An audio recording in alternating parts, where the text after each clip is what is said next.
संघर्ष करते करते 67 साल हो गए हैं और फिर भी आप बोल रहे हैं संघर्ष करो, अब जवानों को भी साथ में आना चाहिए। हमारे देश में 58 साल में लोग रिटायर्ड हो जाते हैं और 60 साल में घर वाले कहते हैं कि सरकार ने आपको रिटायर्ड कर दिया, अब आप टायर्ड भी हो गए हैं तो आप आराम करिए। साथियों, अभी मेरी उम्र 67 चल रही है, मैं अभी मैदाने जंग में हूँ, लड़ाई में आप लोगों के साथ में हूँ।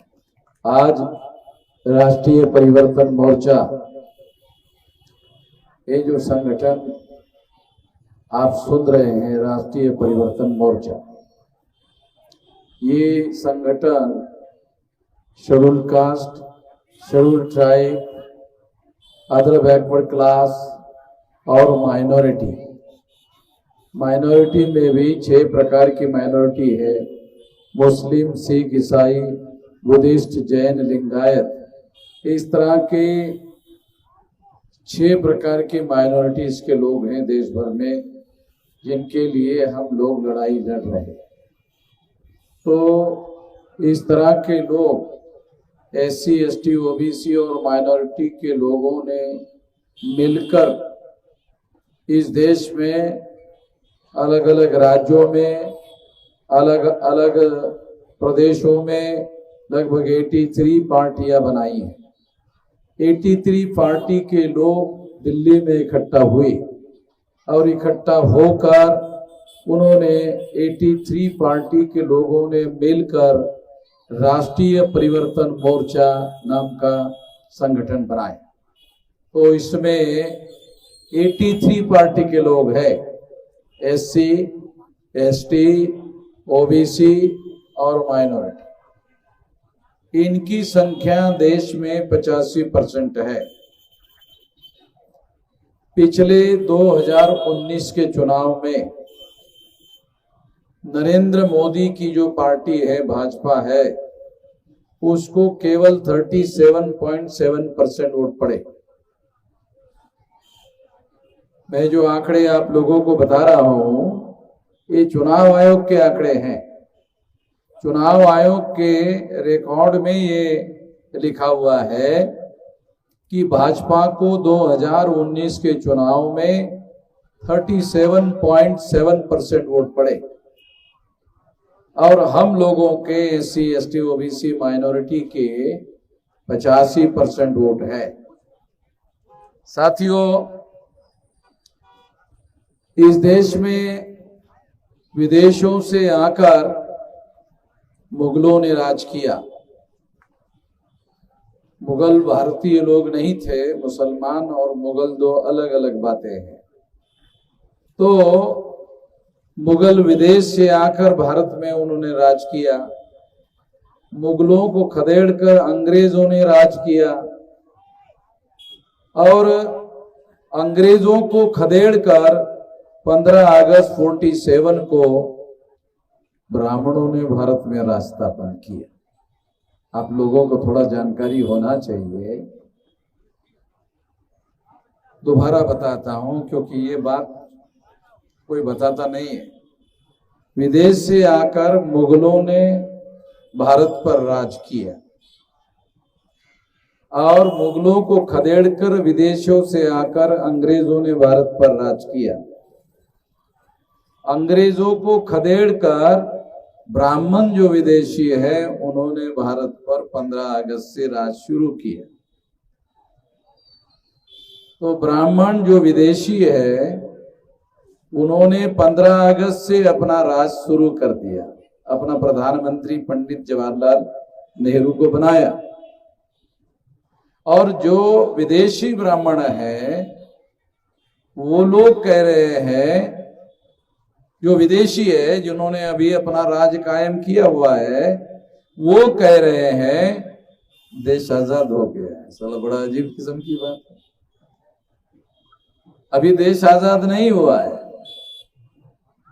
कांग्रेस की स्थापना 1885 को चटर्जी, मुखर्जी, बैनर्जी, गोखले, तिलक आगर करने की हमारे लोगों को जो भारत में पढ़ाई जा रही है उसमें ये नहीं पढ़ाया जा रहा है कि कांग्रेस की स्थापना चटर्जी, मुखर्जी, बैनर्जी, गोखले, तिलक, आगरकर नाम के ब्राह्मणों ने की और उन्होंने 15 अगस्त को एक ब्राह्मण को, पंडित जवाहरलाल नेहरू को देश का प्रधानमंत्री बनाया। ये नहीं पढ़ाया जाता है, ये नहीं बताया जाता है। तो इसलिए ये बात मैं आप लोगों को बता रहा हूं, ये बात हम लोगों को समझना होगा कि कांग्रेस की स्थापना चटर्जी, मुखर्जी, बैनर्जी नाम के ब्राह्मणों ने की, गोखले, तिलक, आगरकर नाम के ब्राह्मणों ने की। दूसरी बात, डीएनए के अनुसार ब्राह्मण भारतीय नहीं है, विदेशी लोग हैं। तो हम लोग क्या करते हैं, जो विदेशी लोगों का संगठन है उन लोगों की संख्या देश में 3.5% है। ब्राह्मणों की संख्या देश में 3.5% है। 3.5% के लोग अगर वास्तव में चुनाव हो, ईमानदारी से चुनाव हो, तो ग्राम पंचायत में पंच भी नहीं चुन सकते। 3.5 वोटों से कोई पंच चुन सकता? नहीं चुन सकता। तो जो ग्राम पंचायत में पंच नहीं चुन सकते वो देश की पंचायत का प्रधानमंत्री नॉमिनेट कर रहे। ये जो नरेंद्र मोदी है, ये नरेंद्र मोदी पिछड़े वर्ग का है, ऐसा ब्राह्मण लोग, बीजेपी के, आरएसएस के लोग प्रचार करते हैं कि पिछड़े वर्ग का है, ओबीसी का है। पिछड़े वर्ग में नरेंद्र मोदी की जाति तेली जाति की है, ऐसा मैं जब गुजरात में जाता हूं तो गुजरात के मेरे भाई लोगों ने, केवल तेली जाति के लोगों ने मुझे बताया कि वो हमारे जाति का है, तेली जाति का है।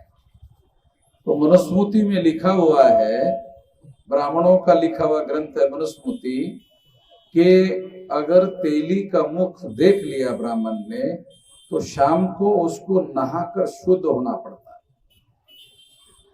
ये मनुस्मृति में लिखा हुआ, हमने नहीं लिखा, ब्राह्मण ने लिखा कि तेली का अगर मुख देख लिया तो उसको शाम तक नहाना पड़ेगा, नहीं तो अशुद्ध हो जाएगा।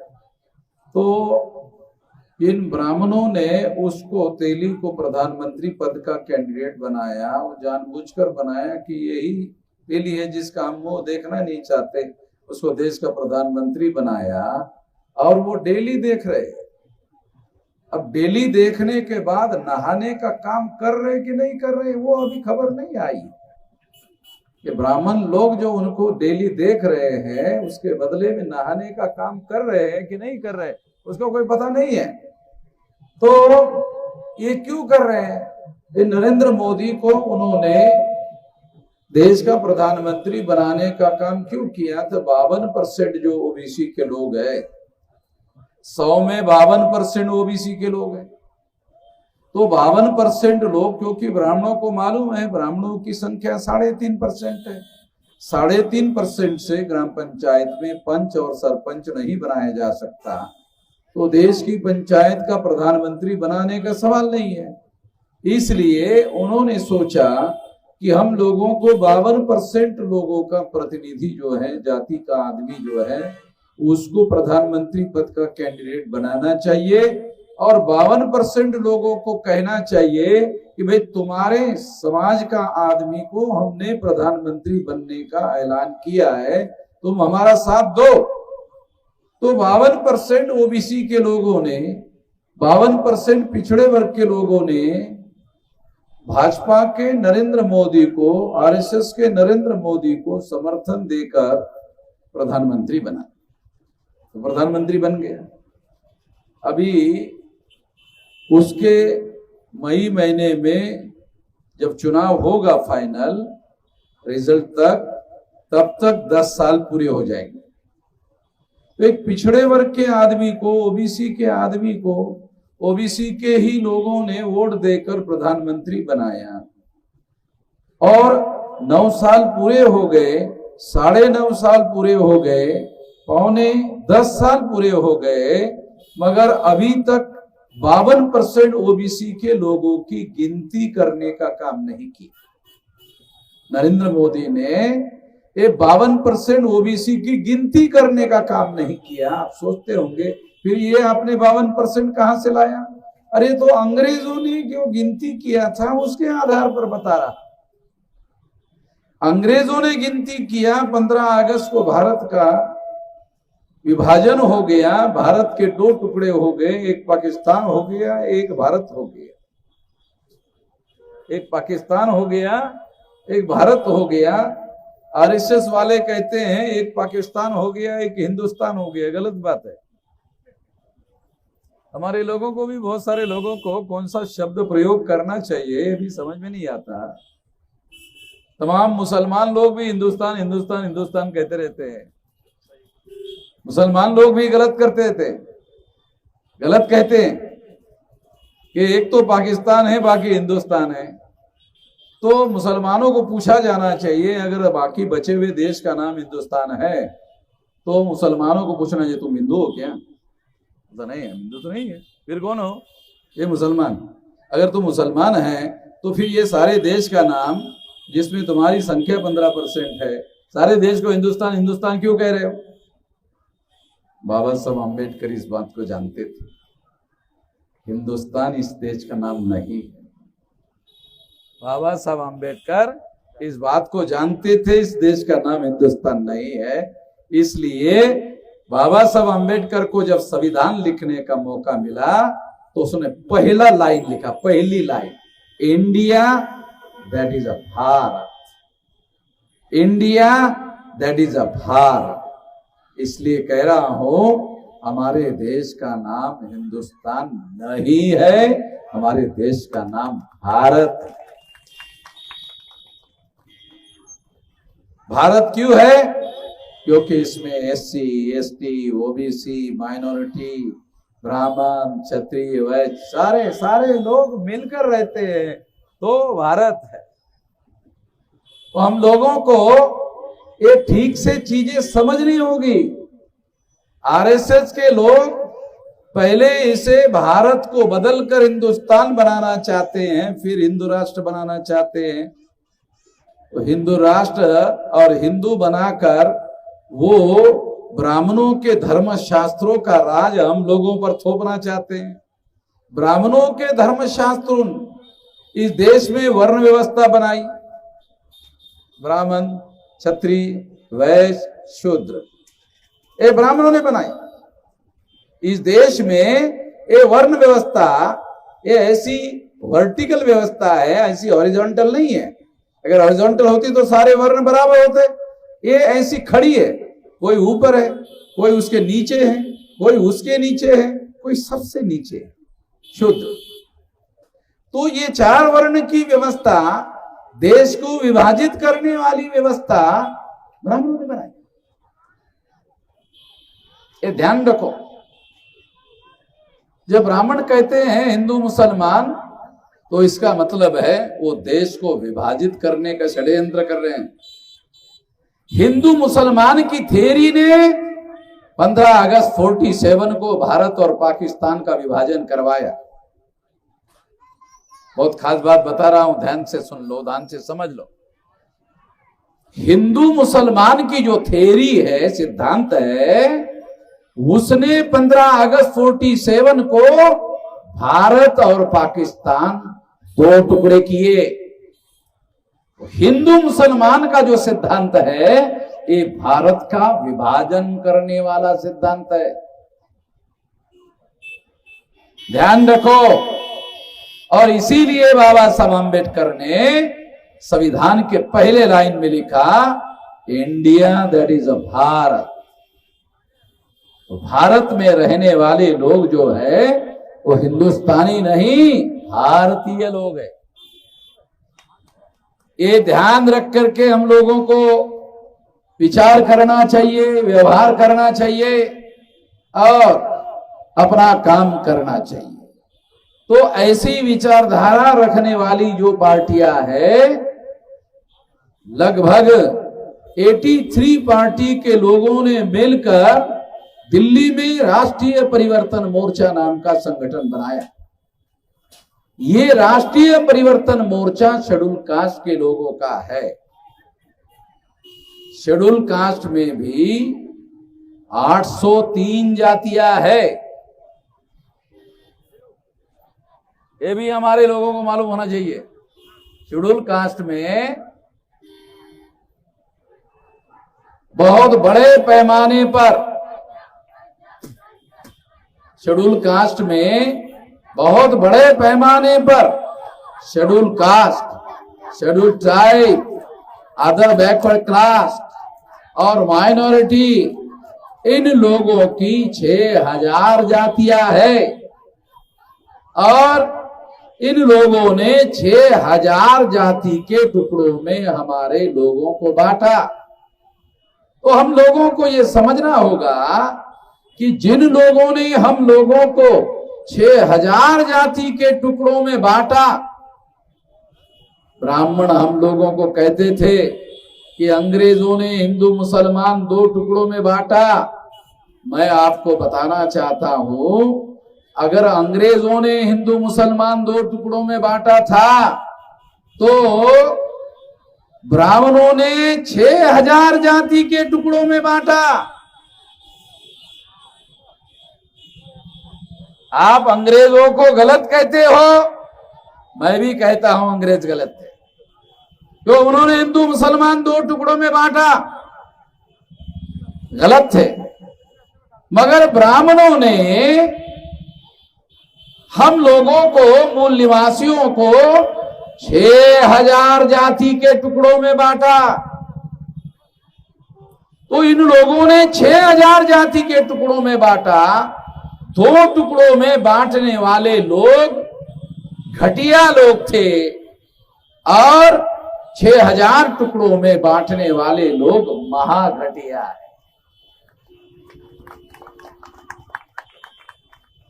उन घटिया लोगों को चुनने से, क्योंकि हमारे लोग क्या कहते हैं, हमारे लोग क्या कहते हैं, हमारे लोगों के सोचने का, वोट देने का तरीका कैसे है, हमारे लोग वोट कैसा देते हैं, हमारे लोग वोट देने का तरीका है, वो तरीका है कि वो प्रचार किसका है, तो क्या कहते हैं प्रचार किसका है। तो जिनके पास काला धन है वो कांग्रेस के पास है, बीजेपी के पास है, कई राज्यों में कांग्रेस की सरकारें हैं, केंद्र में बीजेपी की सरकार है, तो इनके पास काला धन है। काला धन समझते हो क्या, काला धन समझते हैं?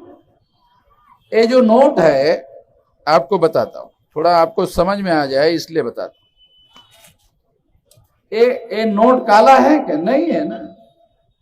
तो जो पैसा है उसका रंग काला होता है, इसलिए उसको काला धन कहा। नहीं, गलत बात है। काला धन, उसका अर्थ काला धन का काला नोट नहीं होता है। काला धन किसको बोलते हैं? जो धनवान लोग हैं, जिस धन पर टैक्स नहीं देते हैं और पैसा छुपाकर रखते हैं, उसको कहते हैं काला धन।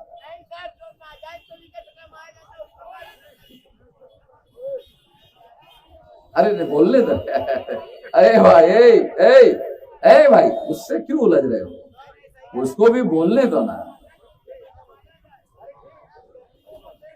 अरे तुम आपस में क्यों बोल रहे हो? बोलने दो ना, उसको भी तो बोलने का मौका चाहिए था। वो बोलने की कोशिश कर रहा है, उसको भी बोलने दो। वो ये सोच रहा है कि शायद मैं बोल नहीं रहा हूं, ऐसा उसको लग रहा है, इसलिए उसको लगा कि मुझे बोलना चाहिए, बोलने दो। तो मैं आपको उसकी अपनी जितनी समझ है उसके अनुसार वो बोल रहा है। तो जिन लोगों के पास धन है वो उसकी अपनी समझ है, बोल रहा है। सरकार किसको काला धन मानती है? जिस धन पर सरकार को धनवान लोग टैक्स नहीं देते। अगर धनवान लोग टैक्स दे दे तो सरकार उनको सर्टिफिकेट देती है, ये धन सफेद हो गया है।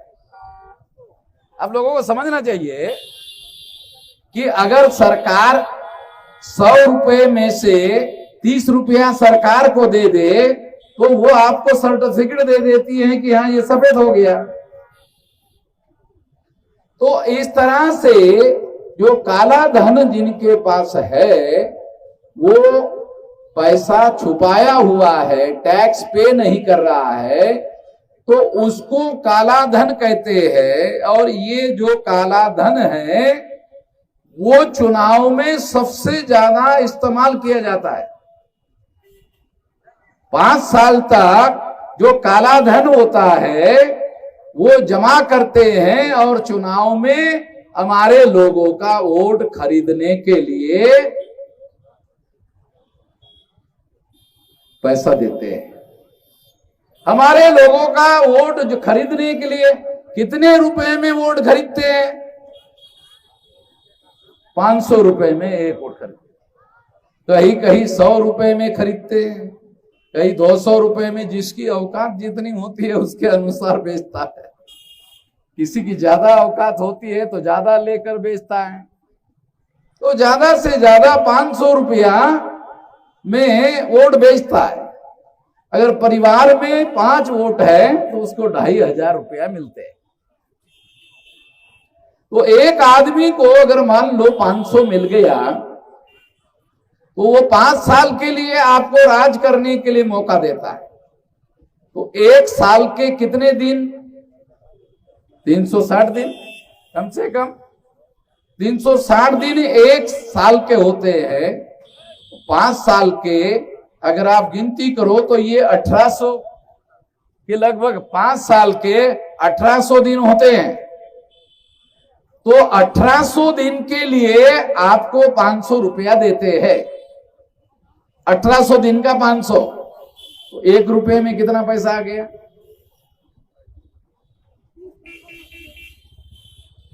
तो इसका मतलब ये है कि आपको चवन्नी में ही खरीदते, एक दिन में चवन्नी देकर के खरीदते। तो हमारे लोगों को ये मैं इसलिए बता रहा हूं कि वो अपना वोट चवन्नी में बेच देते हैं। तो जो लोग चवन्नी में वोट बेचते हैं एक दिन का, वो लोग अपने माँ बहन और बेटियों पर बलात्कार करने का अधिकार उनको दे देते हैं। जब सरकार उनकी आती है और बलात्कार होता है, अत्याचार होता है, तो हमारे लोग चिल्लाते हैं बलात्कार हो गया, अत्याचार हो। अरे गधे की औलाद, तूने खुद चवन्नी में साले वोट बेच दिया है, अब चिल्ला रहा है। तूने चवन्नी में तेरा वोट बेच दिया, तो जिसने खरीदा वो छोड़ देगा तेरे को? क्यों छोड़ेगा? तो उसने पैसे से तुम्हारा वोट खरीदा, तो खरीद रही इसीलिए कि 5 साल तक तुम्हारे ऊपर राज करे और तुम्हारी पुलिस चौकी में भी कोई सुनवाई ना हो, इसलिए उन्होंने ऐसा किया। तो मैं अपने लोगों को, अपने भाइयों को यह कहना चाहता हूं कि वोट का अधिकार बेचने के लिए नहीं दिया गया है। वोट का अधिकार शासक चुनने का अधिकार है और शासक बनने का अधिकार है। बाबा साहब अम्बेडकर ने जब अंग्रेजों को 1931 में 32 में राउंड टेबल कॉन्फ्रेंस में गए, तो वहां जाकर बाबा साहब अम्बेडकर ने अंग्रेजों को कहा, अंग्रेजों ने बाबा साहब अम्बेडकर को कहा कि वोट का अधिकार अब भारत के लोगों को दिया जाएगा जिसके पास प्रॉपर्टी होगी, जो प्रॉपर्टी के ऊपर टैक्स देगा, जो एजुकेटेड होगा, पढ़ा लिखा होगा, उसको वोट का अधिकार होगा। अनपढ़ आदमी को वोट का अधिकार नहीं होगा। ये अंग्रेजों ने उस समय डिसाइड किया था। तो बाबा साहब अम्बेडकर वहां थे, आप लोगों की लड़ाई वहां लड़ रहे थे। एससी एसटी ओबीसी माइनॉरिटी की लोगों की लड़ाई वहां लड़ रहे थे। उन्होंने उनको कहा, अंग्रेजों को कहा कि नहीं, वोट का अधिकार प्रॉपर्टी के आधार पर नहीं होना चाहिए, प्रॉपर्टी पर टैक्स पे करने वाले लोगों को ही नहीं होना चाहिए, केवल पढ़े लिखे लोगों को वोट का अधिकार नहीं होना चाहिए। तो अंग्रेजों को बड़ी हैरानी हुई कि अरे आप क्या कह रहे हो, आप बहुत पढ़े लिखे हो, बैरिस्टर हो, और आप इसका विरोध कर रहे हो, तो क्या तरीका है, फिर वोट देने का तरीका क्या है? हमें तो नहीं समझ में आता कि वोट का कोई और तरीका हो सकता है, इसके अलावा भी वोट देने का कोई तरीका हो सकता है, वोट का अधिकार देने का तरीका हो सकता है। बाबा साहब आंबेडकर ने अंग्रेजों को कहा, क्या कहा अंग्रेजों को? उन्होंने कहा देखो हमारे देश में 20 साल का लड़का होता है, तो 20 साल का लड़का होता है उसकी शादी होती है, होती कि नहीं होती? 20 साल में हमारे देश में होता कि नहीं? 20 साल के लड़के की शादी होती है और 1 साल में उसका बच्चा पैदा होता है, होता है? वो 21 साल में उसका बच्चा पैदा होता है, वो बाप हो जाता है। जो नौजवान आदमी 21 साल में बाप बन सकता है, उसको वोट का अधिकार नहीं। जो काम बड़ा काम कर दिया, साला छोटा काम नहीं दे सकते, छोटा अधिकार नहीं दे रहे तुम उसको। वो बाप बन जाता है 21 साल में, तो उसको वोट का अधिकार नहीं होना चाहिए।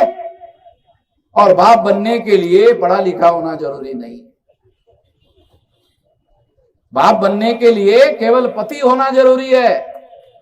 तो वो जो है वो बच्चा पैदा कर सकता है, बच्चा का बाप बन सकता है। तो इसलिए 21 साल की उम्र में वोट का अधिकार होना चाहिए।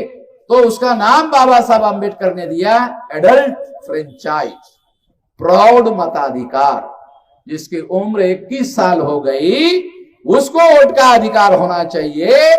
इस सारे देश के लोगों को बाबा साहब आंबेडकर की देन है कि हर 21 साल के व्यक्ति को वोट का अधिकार मिलना चाहिए। गांधी जी इसके समर्थन में नहीं थे, कांग्रेस इसके समर्थन में नहीं थी। इसलिए साथियों, ये लड़ाई हम लोग जो अधिकार बाबा साहब आंबेडकर ने आपको वोट का अधिकार अंग्रेजों से लड़ झगड़ कर दिया, उस वोट के अधिकार में 2 अधिकार शामिल है। एक अधिकार शामिल है कि आप शासक को चुन सकते हैं, और एक अधिकार है शासक बन सकते हैं।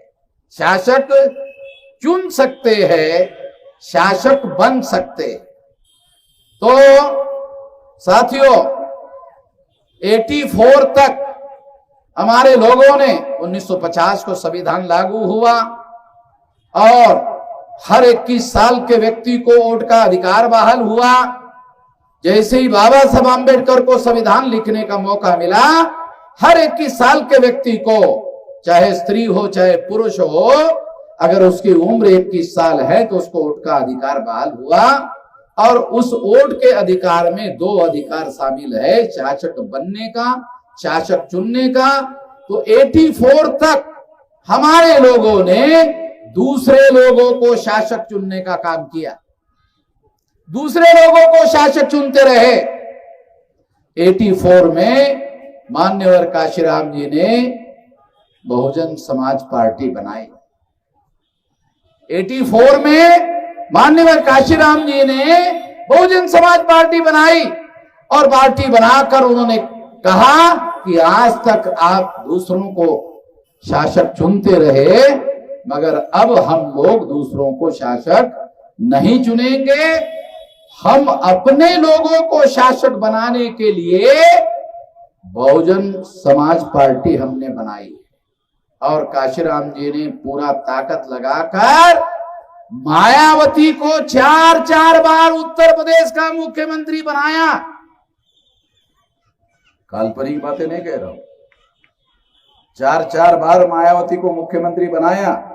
उसके पहले हमारे लोग क्या सोचते थे? शासक बनना हमारा काम नहीं। हमारे लोग क्या सोचते थे?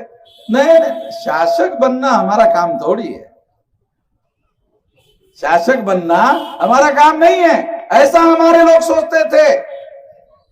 जब हमारे लोग ऐसा सोचते थे कि शासक बनना हमारा काम नहीं है, उस समय लोगों के सोच में बड़ा बदलाव लाने का काम उन्होंने किया और उत्तर प्रदेश का मुख्यमंत्री बनाने का काम किया। और जब तक काशीराम जी जीवित रहे, आप लोग सुनकर हैरान हो जाओगे, जब तक काशीराम जी जीवित रहे सारे देश के पत्रकार उनका नाम प्रधानमंत्री पद के लिस्ट में रखते थे। एक नाम ये भी है, बने ना बने मगर उनका नाम प्रधानमंत्री पद के कैंडिडेट के लिए हर बार उनका नाम जो है चर्चा में हुआ करता था।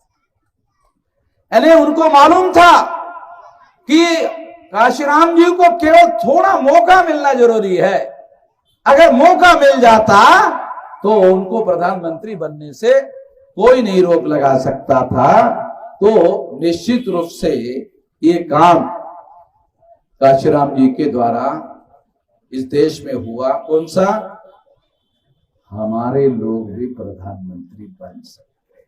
इतना बदलाव बने नहीं है, मगर ऐसा विचार हमारे लोगों के दिमाग में आया कि जब उत्तर प्रदेश जैसा प्रदेश, जिस प्रदेश में 85 लोकसभा की सीटें चुनकर जाती है, 543 लोकसभा की सीटें हैं देश में टोटल, उसमें अकेले उत्तर प्रदेश की 85 सीटें चुनकर जाती है और इसी के आधार पर उत्तर प्रदेश का प्रधानमंत्री बन जाता था। नरेंद्र मोदी को भी प्रधानमंत्री बनना था, गुजरात छोड़कर वाराणसी चुनाव जीतने के लिए आए। प्रधानमंत्री बनना था तो गुजरात छोड़कर वाराणसी चुनाव जीतने के लिए आया, लड़ने के लिए आया और फिर वो प्रधानमंत्री बना हुआ है और तीसरी बार प्रधानमंत्री पद की रेस में शामिल है। नरेंद्र मोदी तीसरी बार प्रधानमंत्री रेस में शामिल है। तीसरी बार बनने की मुझे संभावना नजर नहीं आती। नरेंद्र मोदी तीसरी बार प्रधानमंत्री बनेंगे ऐसा लग नहीं रहा है। ऐसा तो नरेंद्र मोदी को भी नहीं लग रहा है। वो उनके जो भाषण अगर आप लोग सुनोगे तो आपको पता चलेगा कि उनको प्रधानमंत्री बनने के लिए जो कॉन्फिडेंस रहे, पहली बार था, दूसरी बार था, अभी उनकी भाषणों में ऐसा कोई मामला दिखाई नहीं देता है। वो 400 की बात करते हैं। देखो, मैं आपको बताना चाहता हूं कि लोकसभा के 2019 के चुनाव में बीजेपी को 303 सीटें मिली। क्यों मिली जानते हो? विरोधी पार्टी के लोग सारे के सारे अलग अलग चुनाव लड़ रहे थे। सारी विरोधी पार्टी के लोग अलग अलग चुनाव लड़ रहे थे और इस वजह से नरेंद्र मोदी को 303 सीटें मिली। जब 303 सीटें मिली, उसके बाद 2019 के बाद क्या हुआ? अपोजिशन पार्टी के लोगों ने समीक्षा की और पता चला कि हम अलग अलग चुनाव लड़ने की वजह से नरेंद्र मोदी ने चुनाव जीता। तो नरेंद्र मोदी को वोट पड़े 37.7% और उनके विरोधी पार्टी के लोगों को वोट पड़े 62.3%। इतने वोट उनको पड़े। तो 62.3% लोगों ने क्या किया? सारे पार्टी विरोधी इकट्ठा आ गए। सारे विरोधी पार्टी के लोग इकट्ठा आ गए। जिनके पास 62.3% वोट है, वो सारे के सारे लोग इकट्ठा आ गए। अब लड़ाई है 37.7% वर्सेस 62.3% के बीच में लड़ाई। तो नरेंद्र मोदी के चुनाव जीतने की संभावना नहीं। मैं कोई काल्पनिक बातें नहीं कह रहा हूं, ये जो चुनाव आयोग के जो आंकड़े है ना, उसके आधार पर। इसीलिए नरेंद्र मोदी की जो फौज है वो चुनाव के पहले ही हारी हुई मानसिकता से चुनाव नहीं जीता जा सकता। तो नरेंद्र मोदी को लगा कि हमारी जो फौज है वो हारी हुई मानसिकता में है, इसलिए नरेंद्र मोदी ने 400 पार का नारा लगाया। अरे 300 पार नहीं हो सकता। मैं तो कहता हूं 150 पार नहीं हो सकता। जो मेरा अपना तजुर्बा है, अनुभव है, 150 पार नहीं हो सकता। वो उन्होंने नारा लगाया 400 पार का, तो 400 पार के लिए उनको 50% से ज्यादा वोट लेना पड़ेगा। वोट उनके पास 37.7% है और 10 साल का राज हो चुका है। भारत में 10 साल अगर कोई राज करता है तो उसके बाद वो जनता ऊब जाती है, वो जनता ऊब जाती है। तो नरेंद्र मोदी का चेहरा देखते देखते भी लोग अब ऊब गए। अब लोग सोचते हैं चाहे कुछ भी हो जाए बदल दो। वैसे भी कोई बीजेपी की जगह कांग्रेस आ जाए, कांग्रेस की जगह बीजेपी आ जाए, कोई साला फर्क तो पड़ने वाला नहीं है। हम लोगों को अपनी रोजी रोटी जो है, अपनी लड़ाई लड़कर ही हम लोग कामयाब हो सकते हैं। तो इसलिए मैं आप लोगों को ये बात उदाहरण देकर समझा रहा हूं कि हम लोगों को इस लड़ाई में, इस मैदान में हम क्यों है, तो उसका उदाहरण देकर बताना चाहता हूं। अगर आपके ऊपर कोई अन्याय हो गया और हमारा कोई नेता है, कोई प्रतिनिधि है, वो इंस्पेक्टर को टेलीफोन करता है, हेलो हेलो इंस्पेक्टर साहब, मैं फला रामधनी बोल रहा हूं। वो क्या बोलता है? वो इंस्पेक्टर क्या बोलता है? कौन रहे रामधनी? कौन तुम? कौन बोल रहे हो?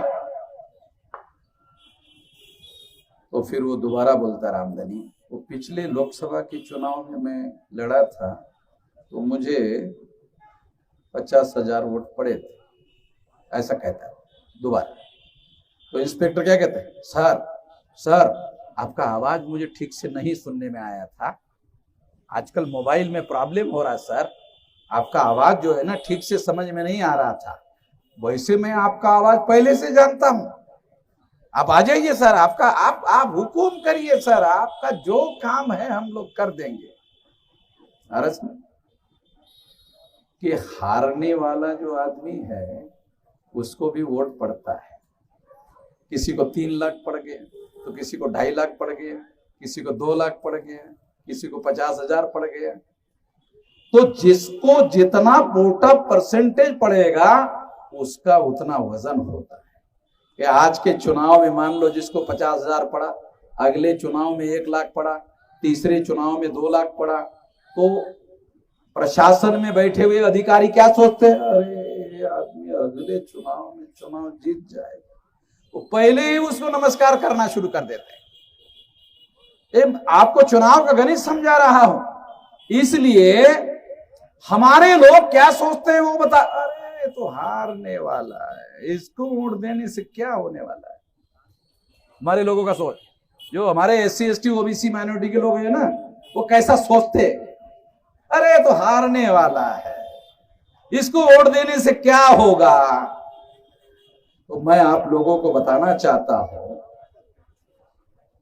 कोई ऐसा चुनाव आप बता सकते हैं जिसमें केवल जीतने वाले ही लोग होते हैं और हारने वाला कोई होता ही नहीं? क्या आप लोग ऐसा बता सकते हैं? कोई ऐसा चुनाव आप बता सकते हैं जिस चुनाव में केवल जीतने वाले लोग होते हैं, हारने वाला कोई भी नहीं होता है? गलत बात है। हर चुनाव में कोई जीतने वाला होता है तो कोई हारने वाला होता है। तो इसलिए हारने वाला मैदान में लड़कर हारता है। एक तो वो होता है जो लड़ता ही नहीं है, जो हारता ही रहता है, हारता ही रहता है, हारता ही रहता है। और एक लड़ता है और लड़ते लड़ते हार जाता है, 1 बार 2 बार 3 बार 4 बार हारता है और फिर 1 बार जीत जाता है। तो इस तरह से हम लोगों को ध्यान रखना होगा। ये चुनावी लड़ाई है, ये चुनावी लड़ाई में ऐसा होता है, ऐसा हमको करना चाहिए, हमको ऐसा प्रयोग करना चाहिए और हमारे लोगों को वोटर परसेंटेज देकर, चाहे कम या ज्यादा हो, अगर उसके 5 वोटर परसेंटेज होगा तो जो चुनाव जीता हुआ आदमी है वो पुलिस चौकी में आपकी मदद नहीं करेगा। आपका हारा हुआ आदमी, मगर आपने उसको वोट दिया, 10-20 हजार 50 हजार वोट उसको दिया, वो आदमी आपका समर्थन करेगा, पुलिस चौकी में जाएगा, जिलाधिकारी कार्यालय में जाएगा, बैंक में जाएगा, आपकी मदद करेगा। तो आपकी मदद करने वाला आदमी आपको चुनाव में खड़ा रखना चाहिए। चुनाव में ऐसे लोगों को जिताना चाहिए जो संकट की घड़ी में आपके समर्थन में खड़ा हो। अगर संकट के घड़ी में आपका समर्थन करने वाले लोग अगर नहीं है, तो फिर चुनाव में आपको हिस्सेदारी लेने का कोई मतलब नहीं।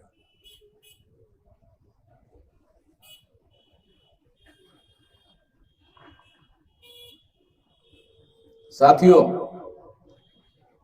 हम लोग आउट ऑफ 543 32 राज्यों में 200 लोग चुनाव लड़ रहे हैं। आप लोग सोचते होंगे केवल यहां कानपुर में लड़ना है। नहीं, टोटल देश में 36 स्टेट है। 36 में से 32 राज्यों में 200 लोकसभा की सीटें लड़ रहे हैं। तो इसका मतलब है एक कांग्रेस पार्टी है जो 500 सीटें लड़ रही है, एक बीजेपी है वो भी 500 सीटों के लगभग सीटें लड़ रही है। तीसरे नंबर की पार्टी केवल हमारी है, 200 सीटें लड़ रही है, और कोई भी पार्टी 200 सीटें नहीं लड़ रही है हमारे अलावा। मैं आपको रिकॉर्ड बोल रहा हूं, चुनाव आयोग के रिकॉर्ड के आधार पर बोल रहा हूं। तो इसका मतलब है चुनाव रिजल्ट जो है वो 4 तारीख को आएगा, आने के पहले ही तीसरा नंबर पर है। रिजल्ट आने के पहले ही तीसरे नंबर पर है। क्यों? पिछले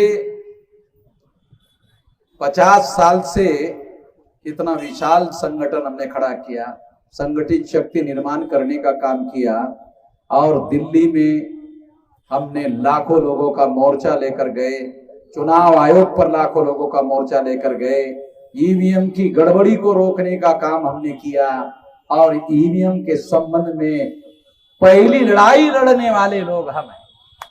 ईवीएम के द्वारा चुनाव फ्री, फेयर एंड ट्रांसपेरेंट नहीं हो सकता। ये लड़ाई हम लड़ रहे हैं, और हमारी वजह से चुनाव आयोग के लोगों को तमाम समस्याएं फेस करनी पड़ रही है। और विरोधी पार्टी के आज का अखबार अगर आप पढ़ो तो आप लोगों ने फारूक अब्दुल्ला का नाम सुना होगा, जम्मू कश्मीर के 4 बार मुख्यमंत्री रहे हैं।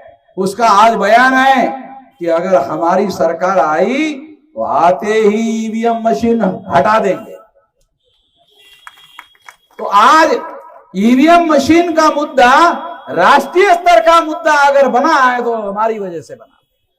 हमने इसको बनाया क्योंकि मशीन के अंदर आपका वोट जाने के बाद उसकी चोरी हो रही है।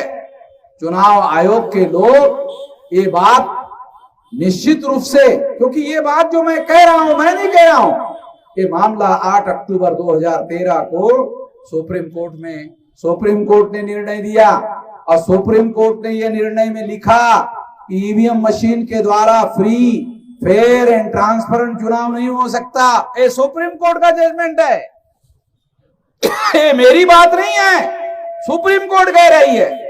इसलिए ईवीएम मशीन के द्वारा free, fair and transparent, free यानी मुक्त चुनाव नहीं हो सकता, भ्रष्टाचार मुक्त चुनाव नहीं हो सकता, फेयर यानी निष्पक्ष नहीं हो सकता, ट्रांसपेरेंट यानी पारदर्शी नहीं हो सकता। ये निर्णय सुप्रीम कोर्ट का है, और इसको किसी अखबार वालों ने खबर नहीं बनाई। मैंने सारे देश भर में इस बात को सारे देश के लोगों को बताया, इस मुद्दे पर सारे देश भर के लोगों को जागृत किया, इस पर भारत बंद करवाने का काम किया, तब जाके इतना बड़ा इशू बना। और इससे क्या हुआ? वोट का अधिकार है, ये वोट का अधिकार आने वाले समय में आपको बैलेट पेपर पर आएगा, और बैलेट पेपर पर आएगा, आने वाले समय में निश्चित रूप से आएगा। ये लड़ाई हम लोग बीच में छोड़ने वाले नहीं है।